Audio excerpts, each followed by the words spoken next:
Nos acompaña la doctora Alba Ruiz Gaitán. La doctora es médico colombiana, especialista en microbiología y parasitología del Instituto de Investigación Sanitaria La Fe, Hospital Universitario y Politécnico de La Fe, Valencia, España.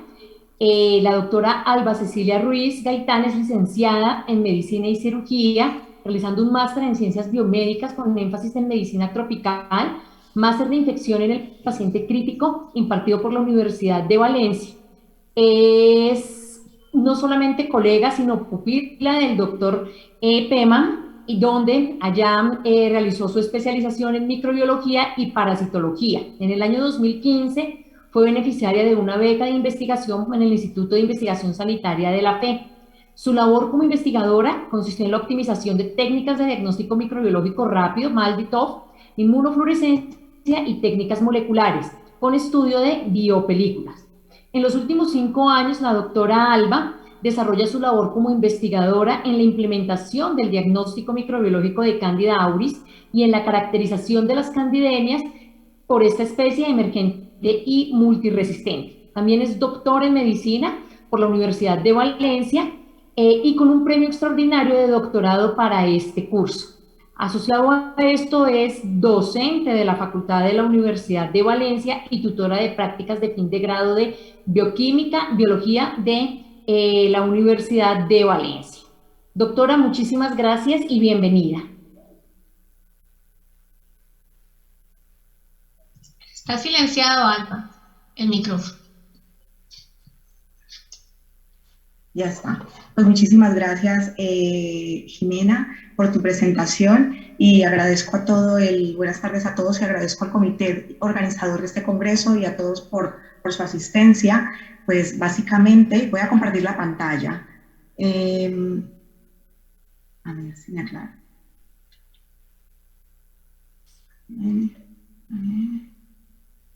Me dicen por favor si lo están viendo correctamente. Sí, por favor ponerlo en modo presente. Ya lo he puesto, a ver, ahora, se me oye bien. Muy bien, pues bueno, como les decía, agradezco a todo el comité organizador. Para mí es un honor y es un orgullo poder estar en este congreso, porque como decía la doctora Jimena, pues soy colombiana, aunque estoy radicada en España, pero bueno, tenemos ese vínculo que es la tierra y que bueno, que estoy muy orgullosa de estar en este momento compartiendo con todos ustedes. Pues bien, lo que vamos a tratar hoy de discutir o de compartir es qué tiene Candida auris y qué sigue presentando los Candida auris, que sigue siendo un patógeno que es un problema de salud pública y que sigue siendo una preocupación a nivel mundial. Esto es a modo de agenda lo que pretendo comentarles, principalmente novedades sobre la epidemiología de Candida auris, claves en la patogénesis de Candida auris. Vamos a hablar un poco de resistencia antifúngica, que nos traen los nuevos reportes en la literatura, y un panorama o una fotografía de cómo ha sido el comportamiento de Candida auris en nuestro hospital, en nuestra comunidad valenciana, y cómo ha sido ese comportamiento durante la pandemia por SARS-CoV-2. Bien, pues Candida auris, desde su llegada en 2009, o su primera descripción a partir de ese exudado ótico de esta paciente ingresada en el hospital japonés, pues básicamente ha ido en aumento. Se han descrito aislamientos por Candida auris en más de 45 países en todo el mundo, y a partir de ese momento es cuando se empieza a hacer una reidentificación de todos los aislamientos de especies relacionadas. ¿Y qué encontramos? Pues que encontramos que el primer aislamiento de Candida auris data de 1996 y se aisló en Corea del Sur. A partir de allí, y si vemos, hacemos un recorrido durante toda esta línea de tiempo, vemos con los últimos 5 o 6 años, pues el aumento de casos y la incidencia de casos, el reporte de colonizaciones o de infecciones no ha ido más que en aumento, y probablemente se va a agravar más con la duración de la pandemia. Toda esta emergencia mundial lo que ha llevado es a realizar múltiples análisis de filogenéticos y genotípicos de Candida auris. En este paper que les traigo hoy, de la doctora Nancy Chow, lo que se hizo fue un análisis de genoma completo de 304 aislamientos de 19 países. aquí podemos verlo en el mapa, y todos esos 304 aislamientos se aislaron entre los 4 clados tradicionales, el clado 1, 2, 3 y 4, y sabemos que el clado 5 de Irán es básicamente, no se sabe si considerarse clado o no, pero bueno, que hace parte de los no se reconoce tal como un clado, pero que bueno, forma parte y está allí descrito. Bien, si vemos de estos 304 aislamientos, la mayoría de los aislamientos, más de la mitad, estaban ubicados en el clado 1 de Surasia y en el clado sudamericano, en el que está Colombia y Venezuela, dentro de los países de las Américas. Asimismo, la emergencia, las mejoras, la emergencia de Candida auris ha llevado a que se produzca una ligera mejora en las técnicas tanto de identificación como en las técnicas de tipificación de cepas. Esto ha permitido rastrear la propagación de Candida auris en el mundo, y podemos ver en estos 2 mapas, uno de estos es del grupo de Borman en Reino Unido, y vemos cómo se han producido múltiples reintroducciones de Candida auris de diferentes clados en un mismo país. Esto lo han descrito tanto en Inglaterra como en Estados Unidos, donde se han encontrado hasta aislamientos de los 4 clados de los 4 clados que están descritos. Esto probablemente puede deberse a la globalización, los viajes internacionales, y una vez Candida auris está dentro del país, pues básicamente es una posible propagación interhospitalaria e intrahospitalaria. Todo este auge en el estudio de Candida auris lo que ha llevado es a un aumento en el número de publicaciones anuales. Cuando nos vamos y hacemos una revisión en PubMed desde el 2009, vemos cómo hemos pasado de esa primera descripción por Satoc en 2009 a más de 700 publicaciones en los últimos 5 años. Cuando empieza la emergencia, la descripción de casos en Estados Unidos y en el resto de Europa, pues vemos cómo las publicaciones no han ido más en crecimiento exponencial. Bien, pero ¿en qué se diferencia Candida auris de las otras especies que ya conocemos y que son muy bien conocidas? Pues Candida auris tiene una serie de características que la hacen completamente diferente. Una de ellas, como decía el doctor Peman anteriormente, es que algunos de los métodos comerciales que utilizamos mediante métodos fenotípicos que se utilizan habitualmente en los laboratorios de microbiología no la logran identificar o la suelen confundir, que es mucho peor. Presenta una elevada resistencia a los antifúngicos, pudiendo llegar en algunos países a tener un carácter multiresistente o de resistencia extendida. Puede asimismo colonizar indefinidamente a los pacientes y favorece la transmisión de paciente a paciente, generando brotes hospitalarios o adquiriendo un carácter endémico. Persiste asimismo durante semanas en el entorno hospitalario y, como sabemos todos, hasta el momento sigue habiendo muy poco conocimiento de su biología. Bien. Hablando de todas estas características que las hacen especiales, pues hemos visto que entre los principales factores de virulencia descritos para Candida auris tenemos que la agregación. Candida auris tiene dos fenotipos celulares, un fenotipo agregativo y uno no agregativo. Este fenotipo agregativo se caracteriza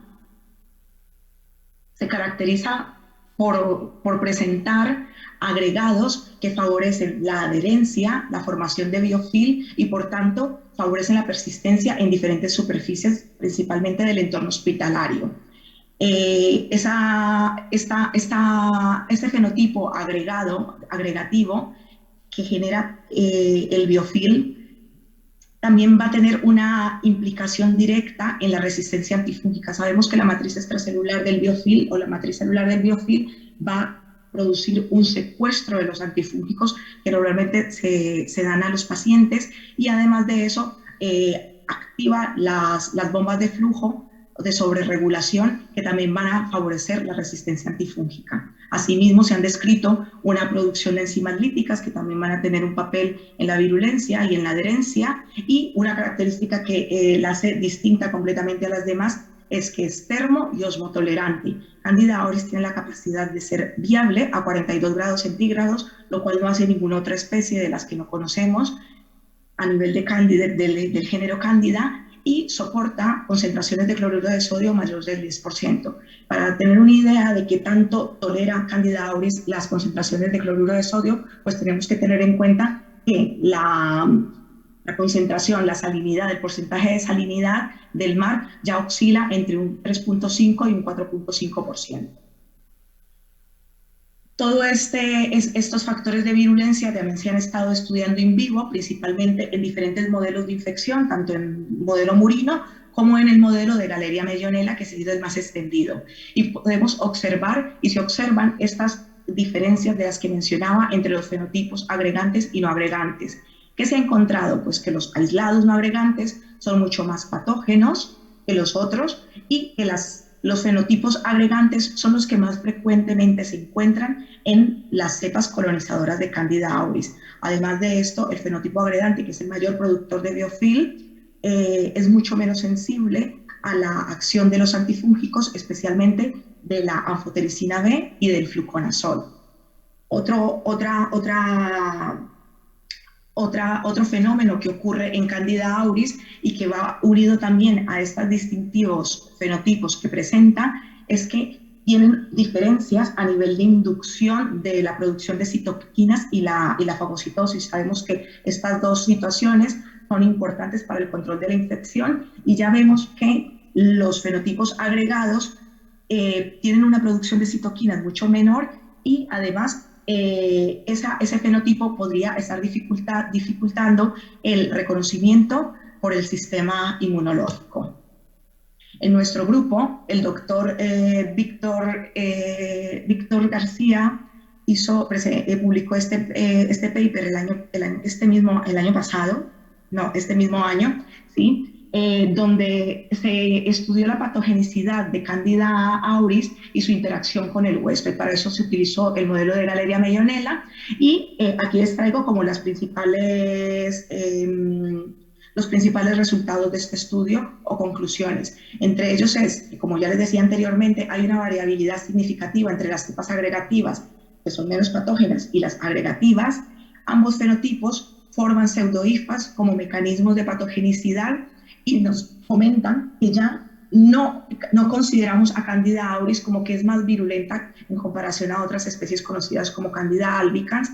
Lo que sí nos trae, y es que a diferencia de lo que se creía en publicaciones anteriores, Candida auris puede filamentar en el modelo in vivo animal.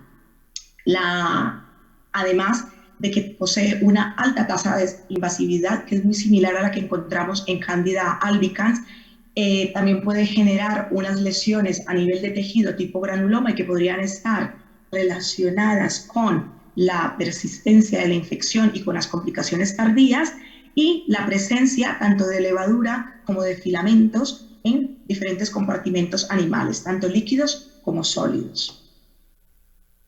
Bien, pues Candida auris es muy resistente a los antifúngicos, y esto es algo que la hace bastante especial. En esta figura, publicada por Chow y colaboradores el año pasado, se analizaron 296 aislamientos de Candida auris de diferentes países.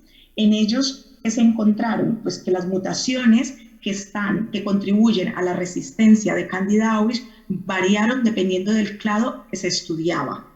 De los 296 aislados, se encontró que más del 80% de los aislamientos era resistente a los azoles, un 23% era resistente a la anfotericina B, y un 7% de los aislados presentaban resistencia a las equinocandinas.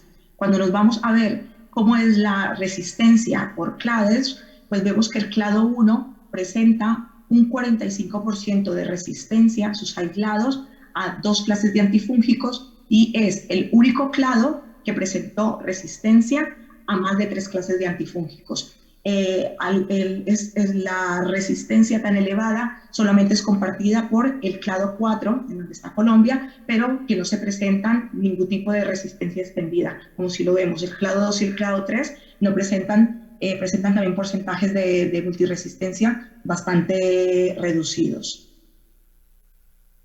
Todas estas características de las que hemos hablado de Candida auris, su alta transmisibilidad, los altos niveles de resistencia antifúngica, lo que ha hecho es que en la revisión que hace el CDC en el 2019 incluya a Candida auris como el primer y único patógeno fúngico clasificado como una amenaza para la salud pública, tanto por el CDC americano como por el CDC europeo, y lo equipara a otros microorganismos con niveles de resistencia elevada, como son el Acinetobacter, el E. coli, el Clostridioides difficile o la Neisseria gonorrea.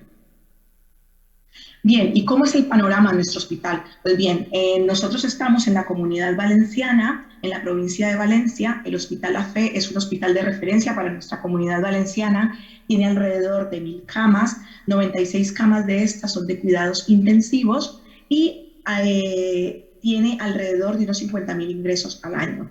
De estos, unas 30.000 intervenciones quirúrgicas al año, y es un hospital que está acreditado para todo tipo de trasplantes, principalmente tanto de órgano sólido como de trasplantes de progenitores hematopoyéticos. Pues bien, como les decía, tenemos 96 camas de cuidados intensivos distribuidas en una unidad de reanimación o una UCI quirúrgica con 36 camas, una UCI de grandes quemados, que es de referencia a nivel nacional, y una unidad de cuidados intensivos médicos con 24 camas, además de las camas de UCI pediátrica y de UCI neonatal. Bien, ¿y cómo empezó todo en nuestro hospital? Tal vez lo han leído o lo han escuchado en otras presentaciones. Pues bien, nosotros tuvimos el primer caso en abril del 2016. En él se aisló en un paciente que había sido sometido a una resección hepática, estaba ingresado en la unidad de cuidados quirúrgicos con la REA. Se aisló una levadura en el hemopuntivo que tenía unas características a las que no estábamos acostumbrados, porque este aislamiento era altamente resistente o exhibía mix elevadas al fluconazol de más de 256 miligramos por litro, y que cuando lo sometimos a identificación por las técnicas que usábamos habitualmente, como era el VITEC-MS o la técnica bioquímica Oxacolor, pues no había ningún tipo de concordancia. El VITEC no la identificaba como Candida emuloni y el Oxacolor como Saccharomyces cerevisiae. Y fenotípicamente no era el fenotipo al que estábamos acostumbrados para este tipo de especies. Pues bien, siguiendo los estudios, en ese lapso de tiempo, 3 semanas después, se aisló una levadura similar en otro paciente quirúrgico y que estaba adyacente al caso índice. Todo esto, pues, es soltar las alarmas, y entonces hicimos una secuenciación de espaciadores internos ITS, y ambos aislados finalmente fueron identificados como Candida auris. Lo que sí tengo que decir es que hasta el abril del 2016, al menos en nuestro hospital, Candida auris era una perfecta desconocida.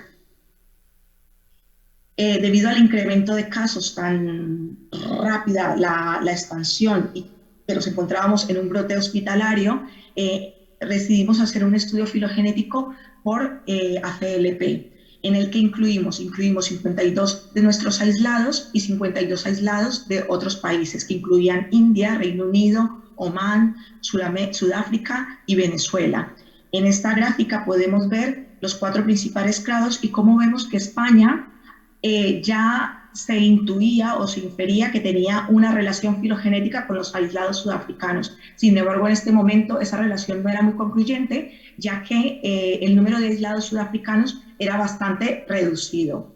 Por todo esto, se contactó con el Servicio Nacional de Microbiología, expresamente con la doctora Ana Laustrey, y se decidió hacer una tipificación a nivel de genoma completo. En este análisis ya se confirma nuestra relación filogenética con el clado de Sudáfrica, o sea, con el clado 3, y vemos como nuestros aislados, pues ya con una mayor proporción de aislados, se clasifican correctamente. Bien, pero ¿cómo es la fotografía o cómo ha sido la secuencia de casos de Candida auris en nuestro hospital en los últimos 64 meses? Como les comentaba, durante casi 2 años y medio estuvimos en situación de brote con un nivel elevado de pacientes colonizados por mes y de candidemias también, de infección, tanto candidemia o invasión. Y vemos cómo a partir del 2018, Candida empezamos a tener una disminución de casos, teniendo casos esporádicos y finalmente Candida auris en nuestro hospital va adquiriendo un carácter endémico, que es lo mismo que se ha descrito en otros países como Sudáfrica y Asia Meridional. Al final de toda esta fotografía hemos tenido un total de 651 pacientes, alrededor de 542 colonizaciones y unas 98 candidemias. Bien, pues Candida auris, ya hemos hablado mucho de que coloniza a los pacientes y como vemos en estos son nuestros datos del Hospital La Fe solamente. Durante el periodo de abril 2016 a abril del 2021 hemos analizado más de 45.000 muestras de pacientes ingresados en nuestro hospital. El número de muestras positivas asciende a 4.400, o sea, más o menos un 10% de las muestras fueron positivas y 465 colonizados. Ahora lo que les quiero enseñar porque me parece bastante interesante, es cuando hacemos cultivos de vigilancia epidemiológica, cuáles en nuestro caso han sido las muestras que más rendimiento nos han dado. Pues en nuestro caso, el frotis rectal, el frotis orofaringio y la orina han sido los cultivos que mayor rendimiento nos han dado. Hay diferencias, probablemente también relacionadas por el clado, que, por ejemplo, en Reino Unido, el frotis axilar es el cultivo reina y les da una información bastante valiosa, pasando a un segundo o tercer lugar el frotis rectal. Bien, ¿y qué es interesante de Candida auris? Pues que Candida auris no solamente coloniza a los pacientes, sino que después los infecta. Y si vemos a lo largo de estos 6 años, pues en el 2016, en pleno brote, el Candida auris, el 27% de los pacientes se infectaban, en el 2017 22% de los pacientes se nos infectaban, pero después a medida que fue bajando la incidencia de casos, y cogió ese carácter endémico que tenemos ahora, pues el porcentaje de pacientes infectados también disminuyó hasta un 1.5%, que es lo que tenemos en este momento. Bien, y no solamente los coloniza, sino que los coloniza de manera persistente. En este análisis que hicimos con un compañero de medicina preventiva de nuestro hospital, se consideró como colonización persistente la presencia de muestras positivas por más de 4 semanas y media aproximadamente. ¿Y qué encontramos? Pues de los pacientes que tenemos colonizados, de esos 500 y pico de pacientes, el 25% estuvieron colonizados más de un mes y medio. Y si nos preguntamos si Candida auris es capaz de colonizar pacientes por más de 6 meses, pues la respuesta es sí. Pues miramos qué pacientes habían tenido colonizaciones por más de 6 meses y nos encontramos 18 pacientes que habían tenido colonizaciones persistentes. De estos 14 pacientes, de estos 18 pacientes, 14 habían desarrollado infección dentro de este lapso de colonización. Y aquí los tengo presentados. Entonces, de estos 14 pacientes, lo que quiero y llama la atención, que quiero enseñar, es el número de semanas que estuvieron colonizados, que osciló entre 26 semanas hasta 236 semanas, que se dice pronto. 4 años de colonización. Y el espectro de infecciones que producen en este tiempo en estos pacientes varía entre la candidemia sola o en combinación con endocarditis, infecciones de herida quirúrgica, infección invasora como es la espondilodicitis y las infecciones de herida quirúrgica, principalmente de pacientes sometidos a intervenciones cardiovasculares y por tanto infección de la herida de toracotomía. Bien, este es otro artículo de uno de nuestros compañeros, del doctor García Bustos, donde analizamos la relación entre colonización y la infección en los pacientes de las unidades críticas. Para esto hicimos un estudio retrospectivo observacional durante 3 años, en él incluimos 206 pacientes colonizados y 37 episodios de candidemia. El análisis estadístico, utilizamos la regresión logística mediante regularización de las SIGNET, que tienen unas características que nos permiten mayor fiabilidad y un poco más astringente. Y bien, entre los factores predictores de candidemia que encontramos, pues algunos de ellos son muy similares similares a los que se conocen para otras especies de cándida. Entre ellos tenemos la nutrición parenteral, la sepsis, la presencia de catéteres venosos, la presencia de cirugía previa, la colonización multifocal o la exposición previa a antifúngicos.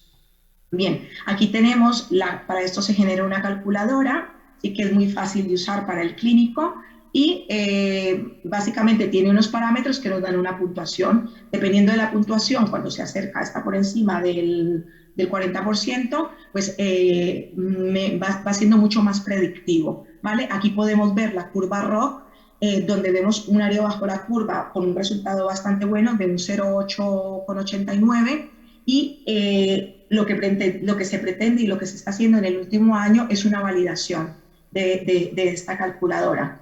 ¿Qué queremos obtener con esta validación? Pues la validación nos permitiría identificar a la población de alto riesgo que podría beneficiarse de un tratamiento antifúngico temprano o, en su caso, de un tratamiento antifúngico profiláctico.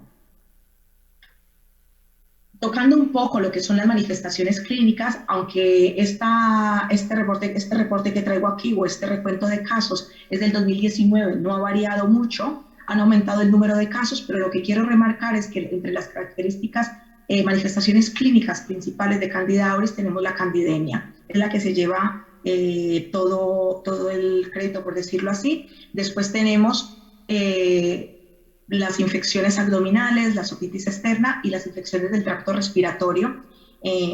Hablando de infecciones del tracto respiratorio, lavados broncoalveolares u otras muestras de origen estéril. ¿Qué es importante aquí? Que sigue siendo vigente y que se reporta en casi todas las series, es que la mortalidad es bastante elevada y que partimos de ese 28% que reportaba ya Calvo en el brote que hubo en Venezuela, pero la mayoría de países reporta tasas de mortalidad que van entre un 60 y un 70%, o sea, unas tasas de mortalidad bastante elevadas que no son las mismas para las otras especies de cándida. En nuestro grupo hicimos un estudio que publicamos en el 2019, donde hicimos una descripción de los primeros 24 meses del brote que tuvimos. En ellos hicimos un estudio de casos y controles prospectivos, donde seguimos 114 controles y 114 pacientes con colonización o candidemia. Asimismo, hicimos una descripción de los primeros 79 episodios de candidemia, hicimos un análisis de nuestras muestras ambientales. En el análisis univariante, como podemos ver, los factores predisponentes para candidemia son muy similares, como decía anteriormente, a los factores predisponentes para otras especies de cándida. En este univariante destacaban el Apache elevado, un Candida score elevado, la presencia de catéter venoso central, la nutrición parenteral y la ventilación mecánica. Ya al hacer una regresión logística, el análisis multivariante, el riesgo de desarrollo de candidemia aumentó en estas tres condiciones. 13 veces en presencia de catéter venoso central, 3 veces en pacientes que estaban sometidos o que estaban recibiendo nutrición parenteral y 2 veces y media casi en pacientes que estaban sometidos a ventilación mecánica. Los aislamientos ambientales, que son un factor clave en la identificación para el control de la infección, en nuestra serie tuvimos una detección de Candida auris en manguitos de tensión arterial y que se relacionaron con un brote en la unidad de cuidados intensivos médicos de hasta un 25%. Las mesas, los teclados y las bombas de perfusión pues fueron los sitios donde más frecuentemente se aisló Candida auris a nivel ambiental. Bien, y en cuanto a las medidas terapéuticas, pues las medidas terapéuticas en esos primeros 79 pacientes con candidemia básicamente consistieron en la retirada del catéter venoso, el tratamiento antifúngico se hizo siguiendo las guías vigentes, principalmente con equinocandinas solas o en combinación con anfotericina B, y en los últimos años, pues con la aprobación, aunque isavuconazol no está aprobado para el tratamiento de candidemia por especies del género Cándida, sino que es una categoría A1 para aspergilosis invasiva y en pacientes como cornicosis que no tienen una buena respuesta o en donde no se puede dar anfotericina B, nosotros lo hemos estado empleando con unos buenos outcomes en los pacientes que presentan infecciones. Bien, llama la atención del tratamiento antifúngico que aunque el tratamiento antifúngico en nuestro hospital siempre se instaura siguiendo los datos de sensibilidad in vitro, el 29% de nuestros pacientes continuó con candidemia, tuvo una candidemia persistente y hasta un 15% de los pacientes tuvo una candidemia recurrente. Entonces, estas son cosas que probablemente pueden estar en relación con una tolerancia antifúngica y que posteriormente podemos discutir, pero que son datos bastante interesantes porque en otras series no se describen con estos porcentajes tan elevados. Bien, en cuanto a la mortalidad global en nuestros pacientes fue elevada de un 58% a los 30 días y entre las complicaciones se presentaron en un 8.8% de los pacientes, siendo las más frecuentes la espondilodicitis, la endocarditis y la ventriculitis. Bien, en esta tabla lo único que quiero, es bastante densa, pero lo único que quiero que observen es que todos estos pacientes que presentaron, ese 8.8% de los pacientes que presentaron complicaciones tardías, tuvieron estas complicaciones una vez habían aclarado el hemocultivo y bajo un tratamiento antifúngico correcto, tanto en tiempo como en orden de prescripción. Bien, aquí si miramos más abajo, estas complicaciones tardías que incluyeron ventriculitis, endocarditis, espondilodicitis, pues se presentaron hasta entre un mes y 8 meses después de haber aclarado el hemocultivo. Y no solamente eso, una vez se detectaron, requirieron tratamientos antifúngicos bastante prolongados y hasta 36 semanas. En otro hospital de nuestra comunidad, el hospital está muy cercano al nuestro, el grupo de la doctora Concepción Jimeno publicaba el año pasado su serie de 287 colonizaciones y un total de 47 candidemias. ¿Qué nos dicen ellos? Pues que todos los pacientes, yo quiero comentar lo principal, y es que estos pacientes tenían unos factores predisponentes para la infección similares a los que nosotros también reportamos y a los que se reportan habitualmente para especies de cándida, y el tratamiento que ellos hicieron, y que es lo que quiero hacer un poco de hincapié, fue también lo que recomiendan las guías, tratamientos con equinocandina solos o en monoterapia, solos como monoterapia o en combinación con anfotericina B. Además de ellos al igual que nosotros, usaron el isavuconazol. La mortalidad de ellos en esta serie fue de un 23,4%, y lo que me llama la atención y que nos debe llamar la atención es que al igual que nosotros, muchos de estos pacientes hicieron candidemias de brecha estando en tratamiento con equinocandinas, hasta un 23%, el 14%, el 15% de los pacientes desarrollaron una candidemia recurrente y un 12% desarrollaron una candidemia persistente. Tuvieron una tasa de complicaciones tardía mucho menor que nosotros, de un 4,3%, y fueron 2 casos de endoftalmitis. Bien, ahora vamos a entrar en otro, no sé si voy muy rápido, pero bueno, después todas las dudas que queden las comentamos en la sesión de preguntas. Ahora quería hacer un poco hincapié a el fenómeno de coinfección de Candida auris y COVID-19. Pues bien, en esta publicación del grupo del Laboratorio Nacional de Referencia de Micología de Reino Unido, ellos nos recordaban que tanto la ventilación mecánica como las largas estancias hospitalarias son unos factores que predisponen a la infección o a la colonización por Candida auris. Por lo tanto, en el contexto de la pandemia, se ofrece un escenario perfecto para la aparición de nuevos brotes hospitalarios. Bien, ¿y esto por qué es? Pues porque existe un mayor riesgo teórico. Hay el ingreso en UCI, la ventilación mecánica y otras tantas de estas condiciones que favorecen a la infección por cándida. Se suma el tratamiento por COVID, el uso de dosis elevadas de corticosteroides a dosis de más de 40 miligramos día, el uso de hidroxicloroquina, que ya sabemos que tiene una actividad antilisosomal y anticélulas T, se suma el uso de inmunomoduladores. Entre ellos destaca el tocilizumab, que es un anti-interleukinase 6. ¿Y qué hace el tocilizumab? Pues él lo que hace es que disminuye la respuesta inflamatoria y por eso resulta tan útil en los pacientes con COVID una vez se ha desatado esa tormenta de citoquinas.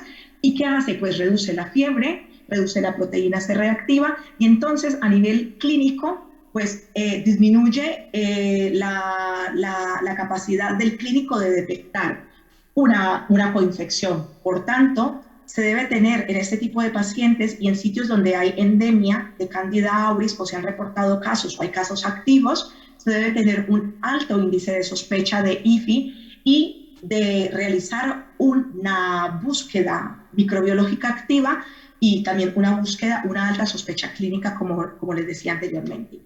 Se sabe que hay muy poca evidencia publicada, los pocos casos básicamente se resumen a candidemias, a infecciones del tracto urinario y a neumonías, y que la mayoría de las especies implicadas en coinfección con cándida, pues básicamente están relacionadas con Candida albicans. Doctora Alba, disculpe, le quedan 5 minutos de presentación.